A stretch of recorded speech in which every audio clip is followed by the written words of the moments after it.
కలలలో కూడా నీవు అపవిత్రపరచబడకూడదు అని రాసిందండి. ప్రభు అయిన యేసు క్రీస్తు రక్తము చేత కడగబడిన నీవు నీ శరీరం ఆద్యంతం పవిత్రంగా జీవించాలని ఆయన కోరుకుంటూ ఈ హెచ్చరికలు మనకు వ్రాసి ఉన్నాడు. జ్ఞానం నీకు రావాలి. జ్ఞానం, ఆ జ్ఞానం లోక సంబంధమైన జ్ఞానం కాదండి, దైవ సంబంధమైన జ్ఞానం.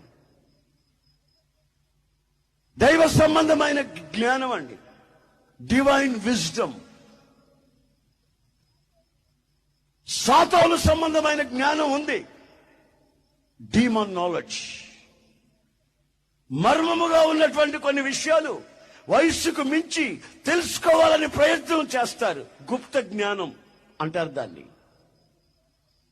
గుప్తముగా మరుగ్గా ఉండవలసిన ఆ పనికి మారిన జ్ఞానం ఈ రోజున అది తెలుసుకోవాలని పుస్తకాలు చదవడం కానివ్వండి, విషయాలు తెలుసుకునే ప్రయత్నం చేయడం కానివ్వండి, ఆ సినిమాల చుట్టూ తిరిగి, టీవీల చుట్టూ తిరిగి జీవితంలో శాపాన్ని తెచ్చిపెట్టుకుంటున్నారు వయస్సుకు మించిన శపించబడిన జ్ఞానము చేత.